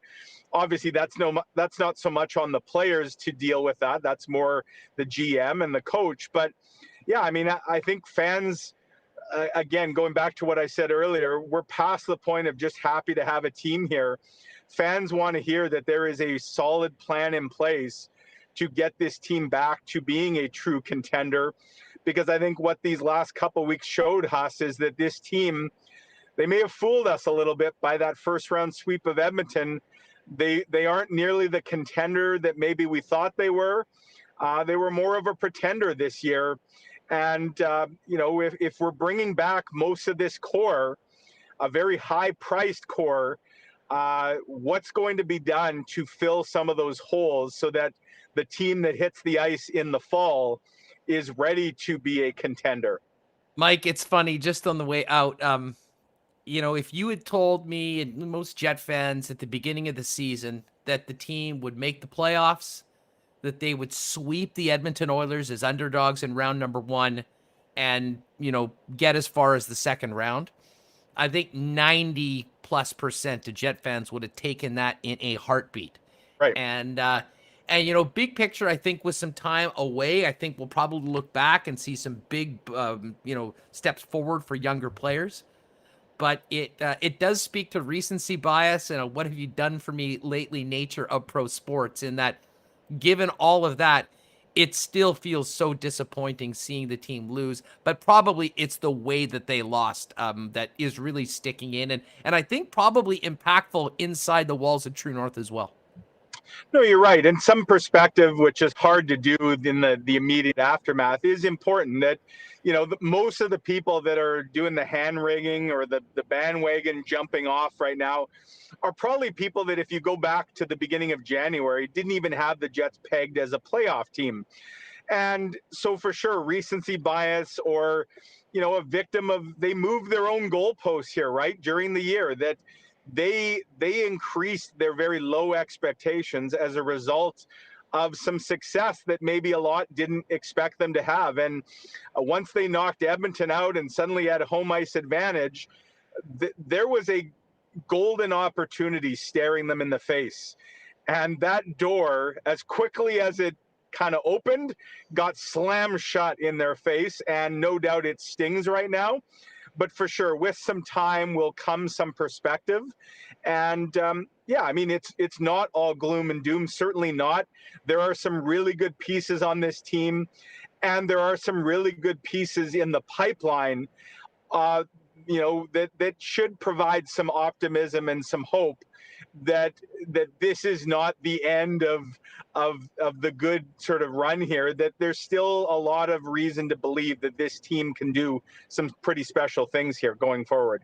Mike, great chat as always. Thanks so much. Very much looking forward to tomorrow and reading all of your analysis and copy in the Winnipeg Free Press after we hear from the Jets for the final time this season. You bet, Huss. Thanks very much. Take care. Good stuff. There's Mike McIntyre. Follow him on Twitter at Mike McIntyre WPG and read his work in the Winnipeg Free Press. Great conversation with Mike, and we'll be having plenty more of those coming up in the days and weeks to come here on Winnipeg Sports Talk and Winnipeg Sports Talk Daily. Want to give a shout out to our friends at Boston Pizza. Had a couple friends that texted me. They got after it with the game day meal last night, the spicy pierogi pizza, the meteor pizza. You can get 2 different specialty pizzas and not one order, but the case 24-pack of wings. The pizza flight's still my favorite right now. I still think that's one of the best deals around. But the game days are over for the Jets, certainly not for the playoffs. We've got a lot more sports going on right now. So why cook? Let the folks at BP take care of it for you. BostonPizza.com for online ordering, delivery, and takeout available right now, and counting down the days until we can all get together after a Winnipeg Sports Talk show for a few schooners in the BP Lounge and get together. Do want to thank our friends at Aikens Lake Wilderness Lodge. Fingers crossed they'll be able to get back open in mid-June with some relaxed health restrictions. And when they do that, we're going to be getting out there. If you're thinking about a world-class fly-in fishing opportunity right here in Manitoba that you can take advantage of during these times, get on it, aikenslake.com, or on Twitter. Call our good friend Pitt Turan at Aikens Lake on Twitter. And of course, Assiniboia Downs. I know my friend Michael Remis is looking forward to, not having the stress of Jet season around so he can focus on his new passion and hobby, handicapping horses. We'll get to our picks from last night and tonight's picks for live racing coming up in a little bit. Don't forget, live on YouTube and on the HPI Bet website, where you can wager on the races and watch them from home, as well as YouTube page. And the YouTube page for Assiniboia Downs also includes ASD Live, which runs every night at 6:45 before live racing, where Stretch and the boys give you some insight as to maybe some horses you want to take a look at for these evening's races. Parade to Post tonight, 7:20. First race just after 7:30. You can catch it all at Assiniboia Downs on YouTube and wager at hpibet.com. We'll also get to the cool bet lines in just a minute, but let's bring in Michael Remis back in to continue the program after a couple of great interviews talking Jets with JP Vigier and Mike McIntyre.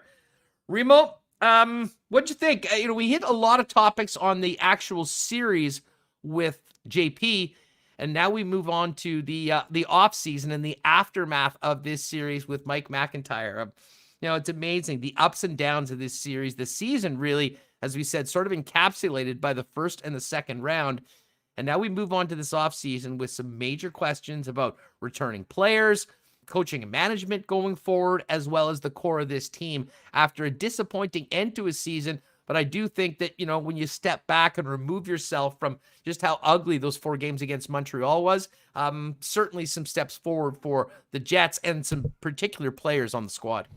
Yeah, I was thinking about this as well earlier today. I mean, before the start of the season, I remember looking at the odds with you, and we're like, okay, you know what? The Jets are kind of an underdog. We could see them taking the North Division.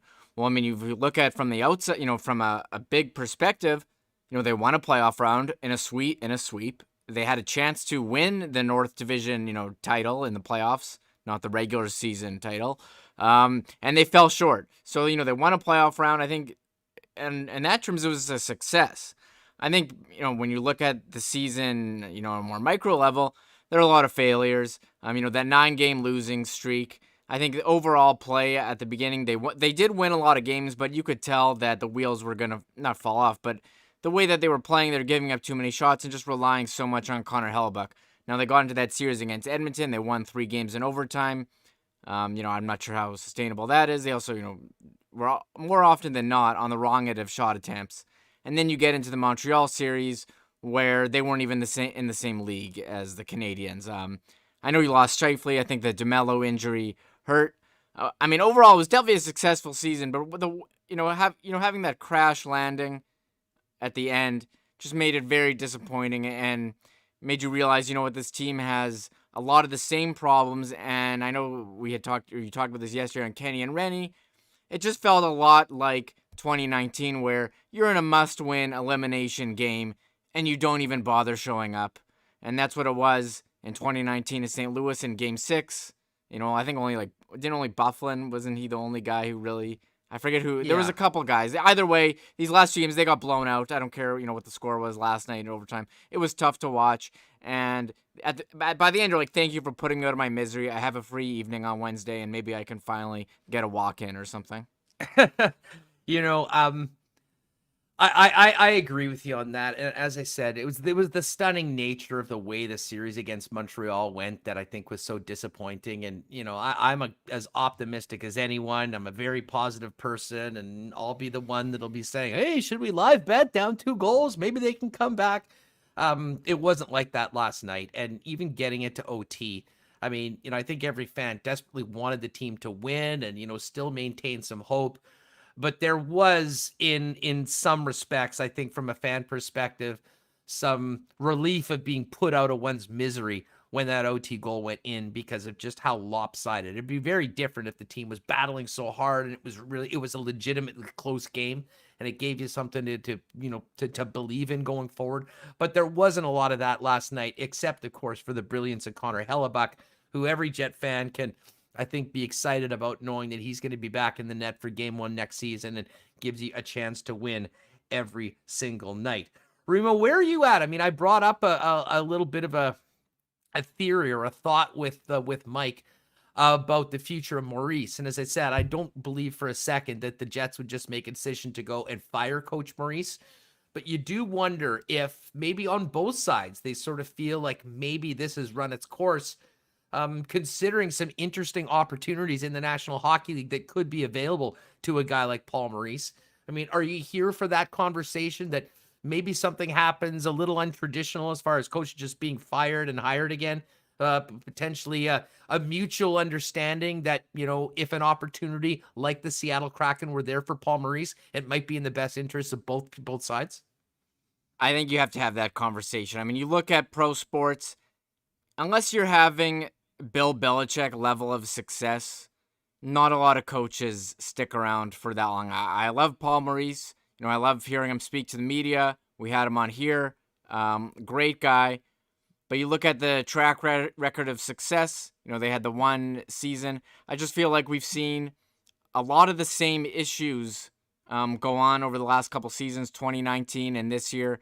Last year is kind of a wash. But although, last year Scheifele went out of line A2 and the house of cards kind of folded. Maybe we are underestimating, what Mark Scheifele means to this club, but they couldn't find a way. And I'm not blaming him. I think you look at who's on their defense. DeMello goes out, and by all means, DeMello's not like an all-star defenseman, but you look at who was left to step up, and it's not exactly, deep core of defense here. So I think that some of the blame has to go on the general manager. We're 2 years removed from Byfuglien, walking out on the team, so I don't think that should be an excuse going forward. I think last year that's a valid excuse because he walked away in training camp, not much time to make any changes. Oh yeah, no, they were up against it the second that happened, and we're still feeling it now. And especially it's hard to see Ben Sherratt. For a lot of Jets, it's hard to see Ben Sherratt doing so well against the Jets. And just like, man, we could really use a guy like that right now. That was so in retrospect, painful. No, it is. You're absolutely right. And I'm sure it's painful for Cheveldayoff too, because I don't think there's a chance in hell they let Ben Sherratt walk from Winnipeg to the Montreal Canadiens as a free agent if they know that Dustin Byfuglien was going to quit. But, that's what happened. And, they got dealt that shit sandwich in the first day of training camp. And, listen, it's still been an issue. And, from Cheveldayoff, I still have a lot of time for Cheveldayoff. I think he's done a great job in very difficult circumstances building this club, and I think it's a real solid core. I think they've got some great contracts. I don't think for a second that Chevy's not the general manager going forward. I'm not bringing that up, but I will say there was 2 major moments for the general manager this year. One was the trade for Dubois with Laine and Rosovic going the other way. That has not worked out for the Winnipeg Jets. I don't think there's any other way. Now, long term, hopefully it does. Dubois comes back and looks like a different player than we saw recently and, is the guy that, they traded for. Hopefully that goes forward. But for the short term, that was an issue for the team. And then, of course, the trade deadline. And I have no doubt that Cheveldayoff did everything he could and thought that he had a deal done to get reportedly Jamie Alexiak or someone else that could come in and log those minutes.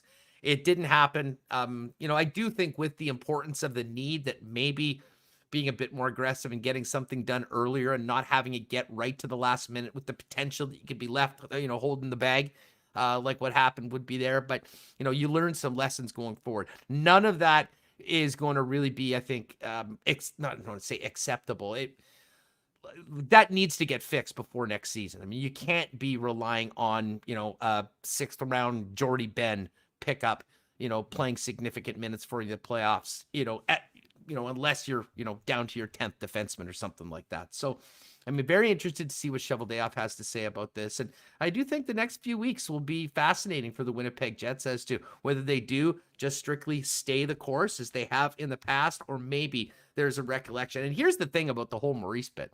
And I get it if people are choked right now and the team looked terrible for the last 4 games and they got pumped by the Habs and they're out. But as I said to Mike McIntyre, and I'll say this to you, Reem, I mean, if you had told you at the beginning of the season that the team would win the amount of games that they did, that they would make the playoffs and they would sweep the Oilers in the first round and would get as far as round 2, I think most Jet fans are taking that, and most Jet fans are saying, well, considering the blue line this team has, Paul Maurice probably did a pretty good job.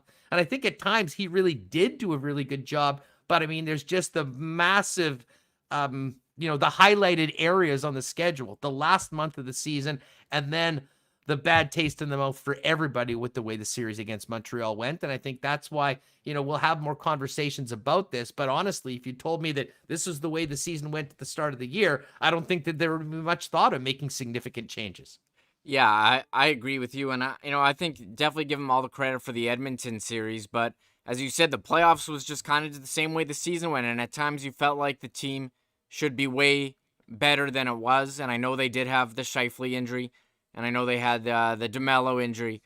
But I mean, we talk about how deep they are all the time. I mean, the Mark Scheifele injury shouldn't completely sink them, but it can't. It seemed like they didn't know what to do with their forwards. I mean, a couple years ago, Blake Wheeler stepped in and played so well, and for whatever reason, they never wanted to go back to that.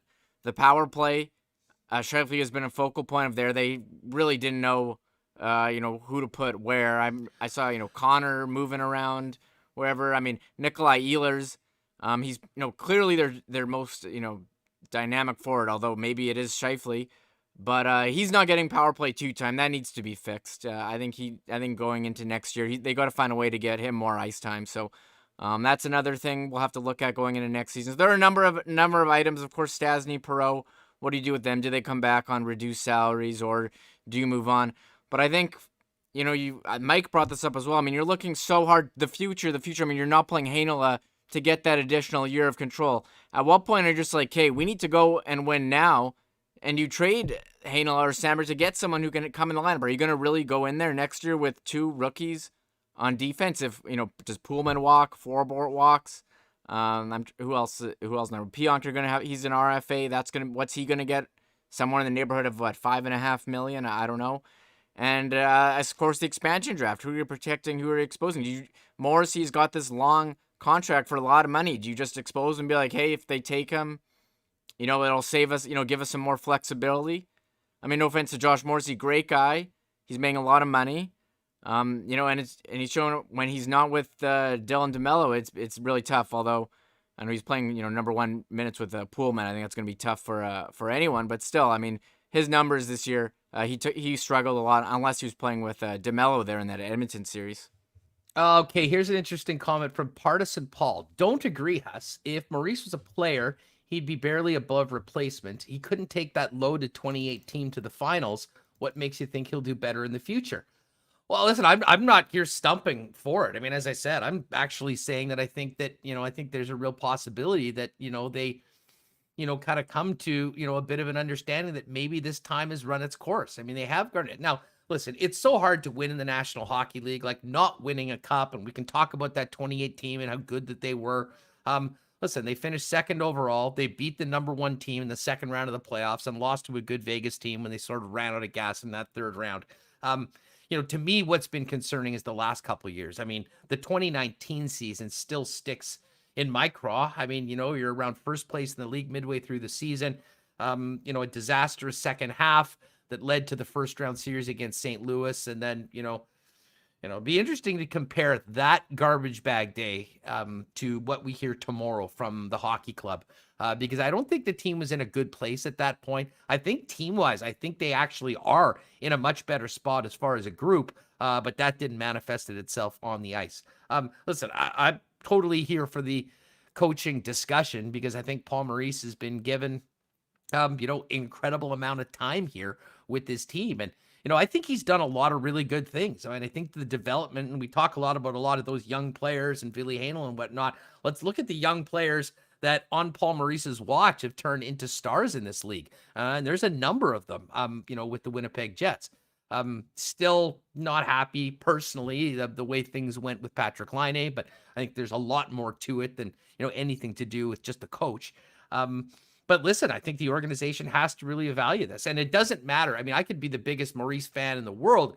It doesn't really matter what I think. I mean, it's do the Winnipeg Jets management, Kevin Cheveldayoff, Mark Chipman, believe that this group and this core and this coaching staff can, move forward and have different results next season with some tweaks to the lineup. And if they do believe that, they'll continue to go the course.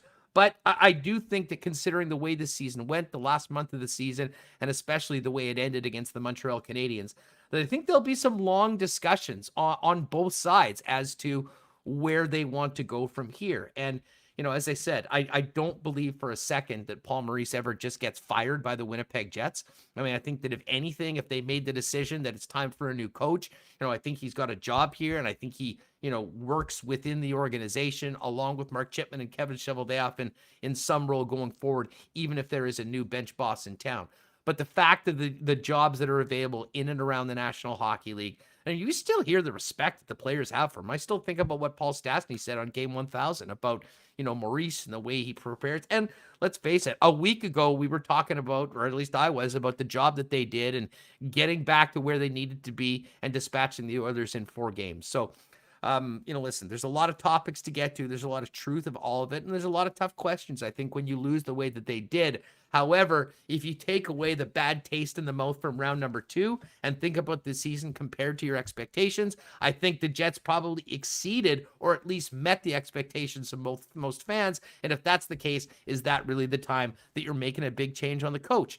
To me, it's the 8 years and the amount of time that they've been together. And at some point in pro sports, a changing of the guard when it comes to the messaging certainly is that, is something that they consider. But I do know in these economic times, paying 2 coaches is probably not really what the Winnipeg Jets would want to stomach. But again, if there is an opportunity for a mutual parting of ways, if there is another opportunity for Paul Maurice, I'd be surprised if that wasn't at least considered. But again, Paul Maurice might be 100% committed to coming back, feeling that he's going to be there. The team might be there as well. And we'll find out that soon. I think it'll be interesting to get the pulse or the temperature of everything tomorrow when we hear from the Winnipeg Jets on the post game. All right, Reem, we got to bang out a couple of things here quickly. Let's get to our cool bet lines of the night for this evening. And I'll tell you what, I mean, stinks that the Jets are done, but man, are there a couple of great hockey games on tap for tonight. Early, 5:30 p.m., the Tampa Bay Lightning and the Carolina Hurricanes go at it in Raleigh. The Canes down 3-1, looking to extend their season. They're a slight home underdog, plus 109. And the Lightning favorites at minus 123 to finish off the Canes and move on to take on the winner of the Islanders and the Boston Bruins. And then at night, Game 5 in Denver, Avs Golden Knights, Colorado, minus 149 favorite, Vegas, plus 132. Going to be a hell of a game. And just so you know, the Islanders tomorrow, a home dog to finish off the Bruins, plus 114. Bruins minus 133 to cause a Game 7. Big win for the Islanders last night. I love it. And man, Remo, what a couple of great nights, great games tonight to watch and maybe sprinkle on here on coolbet.com. Yeah, I'm going to be trying to tune into this Vegas Avalanche game. This is the series to watch, although Tampa Bay, Carolina has been very good. A lot of goals in that last game. I guess the over, you think there's going to be a lot of goals again. The over is not bad, plus 103. But I think we'll see what Colorado shows up. Will it be the Colorado for Game 1? But Vegas has really taken it to them since that first game. I know the series is tied. They're back in that thin air in Denver. We'll have to see who goes up 3-2. I think that's a series everyone wanted to see before the start of the season. The two strongest teams looking to play Montreal in the next round. No one would have predicted that, and I guess the Bruins is tomorrow, but we got the two games coming up tonight that I'm looking forward to. You got it. Coolbet.com. I'll post these on our Twitter along with the link for 100% bonus if you want to make a first deposit at Coolbet. All right, Remo, we got to get to our picks for the races. You were telling me off air just before we got on how much fun you're having getting onto these races and just watching from home. Planning a YouTube watch party at some point. And then at some point, we'll be getting everybody back together. Our entire Winnipeg Sports Talk crew, everyone listening on the pod, everyone joining us on YouTube for a big banger out at the track. We'll get some food for everybody. We'll make some bets, have a few beers. It'll be great. It's been such a long time coming. But for the meantime, you're really getting into this, the online aspect of it. Sorry, 1 second. I'm just about to cough here. Hold on. Just a quick snop. Yeah, dude, definitely do that. I can tell you that I don't want to do it in front of everyone. Sorry. I was 0 for 2. so vain. Got that set up. Yeah, and you've got the lead in the duel at the Downs as well, which I'm not very pleased I'm about. here. I'll throw up the thing here. I am loving this horse racing. I was kind of into it. We went there before. And but now that I'm like making picks, I'm like researching horses, I'm watching it. Like my dream is to have like some friends over, just have the what's it called, the feed, the YouTube feed. We're all putting bets on. It's all on HPI Bet.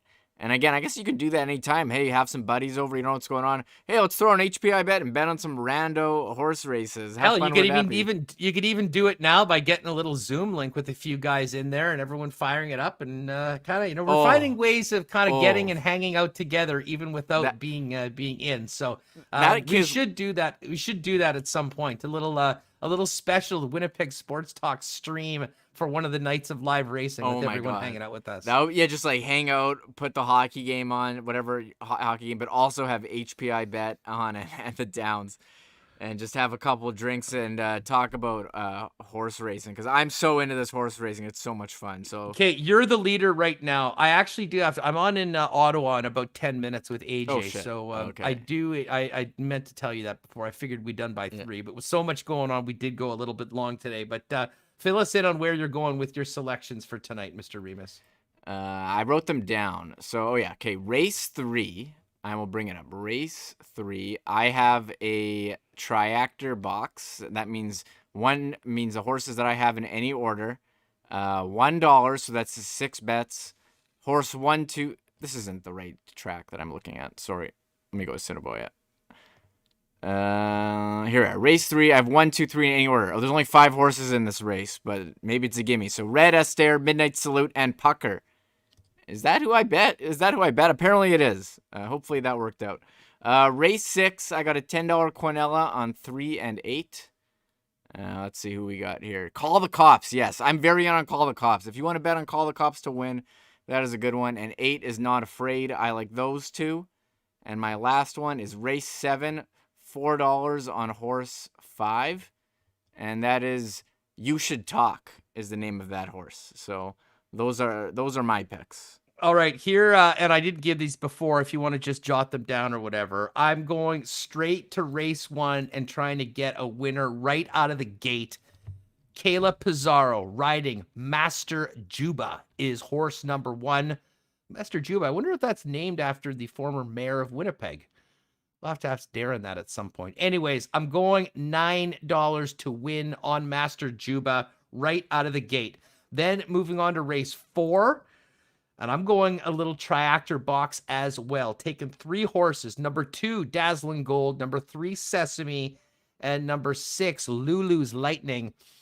2, 3, 6 in any order, top 3. It's the Remis triactor box. That's a $6 wager, which leaves me $5. I'm going to go to race 6 as well, Remis, and I am also with you on Not Afraid, but I am pairing up with Not Call the Cops. I'm going with Devil's Time, a 2-8 Quinella for $5 for my the final wager. So $9 on 1 in race 1 to win, a 2-3-6 triactor box in race 4, and 2-8 Quinella in race 6. It'd be funny if 8 wins and it just comes down to a 2-3 right at the wire to see who wins that final Quinella. But anyways, it's there for you. 6:45 every day. Assiniboia Downs live on the YouTube channel and on the website if you want some more guidance. Parade to post at 7:20. First race just after 7:30. Monday, Tuesday, Wednesday, live racing in Assiniboia Downs right now without fans. And you can bet with us, not to mention all around the world at hpibet.com. Wow, it's been a great show today. Big thanks to JP Vigier for joining us. Big thanks to Mike McIntyre. And I do want to hit on a couple of topics. I did see Eric Music say it's about time to get the tours going again. Eric was one of the first. I met Eric the first time. He and his buddy Frenchie, down from St. Malo and St. Pierre, came on the first Hustler and Lawless Labor Day Classic bus trip, which was legendary, is all I can say. Now, I don't know when these sort of things will be able to happen, but I can tell you that I am 100% in for that. And to be honest, maybe we team up with somebody in town and put together a package at one point when we're actually able to leave the city and leave the country and do something, whether it's going to Vegas for a Jets game or Jets on the road somewhere. Certainly a Bomber trip would be so much fun when we get back to it, but we're going to do baby steps. I think the first thing that we'll do is try and, once things are open, we've got the ability to get together, whether it's outdoors or indoors, get the Winnipeg Sports Talk fam together in person, have a few cold ones and have a little fun, talk Jets, talk Bombers, do all the things we do on the program, but do it together. So we're definitely going to be getting out there, getting together more. Certainly when Assiniboia Downs is open, we will most 100% have a night for everyone to get together. And then maybe going into next season, if at some point put something together where the Winnipeg Sports Talk crew can saddle up, get on the road, and rep Winnipeg somewhere, cheering on either the Bombers or Jets. What do you think of that, Reem? You know, we started this and you couldn't even see anyone. So the idea of meeting up with any people that aren't in my house, and we're still there, is a foreign concept. I'm having trouble processing that. So yeah, I mean, I'm looking forward to a night at the Downs and also going to BP. I know Little Brown Jug has a nice tap room, so we're going to have stuff once we're able to. It seems like we're close. They did just announce today, I know this isn't a news thing, but they did announce today the vaccine NFTs. So I'm a big NFT guy. I can't wait for my digital QR code with my NFT. Maybe I'll be like Logan Paul and wear a t-shirt with a giant QR code of my That's gonna be thing. We kind of came up with that since the Logan Paul fight. First it was the chain with your most expensive sports card on it, and now it's gonna maybe seem like one of those lanyards where you've got multiple passes. I got one here. And you'll have here. And then so there Remis is gonna have his Burmy card and his vaccine passport. This is my new lanyard. Just be rolling like that. This is my lanyard. I got my Burmy graded 10 Young Guns card. So I'm gonna be balling at Jets game 1. I got to get a gold chain for this thing, though. I have one lying around. I just have to attach it. Right now, it's just a regular lanyard. Folks, great show today. Thanks for being with us. Tomorrow, we're going to kind of hold tight on guests because I have imagined we'll have plenty of things to hear from the Winnipeg Jets and talk about on the program as the lockers are cleaned out for the 2021 season. So a full recap on Jets season, comments from players, coaches tomorrow on the program, and then much more as we continue. For those wondering, we're not going anywhere. We are daily with you, Monday to Friday, 1 o'clock, live on YouTube, every day in your podcast feed, 3:30 or so, and we'll continue doing it through the summer, through Bomber season, Valor season, right into next hockey season. So thank you so much for all the support. Great to see everyone still here with the team being out. Thanks to the fans from other markets that have joined us as well. Yeah. Hit the subscribe button. We'll be hitting sports not just in Winnipeg, but all around Canada and the world when things get going. But for the time being, thanks for being with us today and the entire Winnipeg Jets season. Full recap on Garbage Bag Day, hearing from the players and coaches tomorrow on WST. Have a great night. Thanks again to Not Auto Corp, Royal Sports, Boston Pizza, Nick and Nicky. Yeah, I got to go to Ottawa right now. This is perfect timing. What a smooth operation. Nick and Nicky DQ Group, Little Brown Jug, PolicyMe.com, Assiniboia Downs, Breezy Bend, Aikens Lake, and of course, CoolBet.com. Folks, have a great night tonight. Thanks to JP Vigier and Mike McIntyre and all of you with us every day here on Winnipeg Sports Talk. We'll see you tomorrow. Oh my God! Oh! Shut it down! Let's go home! Thanks for tuning in to Winnipeg Sports Talk Daily. Make sure to subscribe on YouTube and your favorite podcast feed at winnipegsportstalk.com.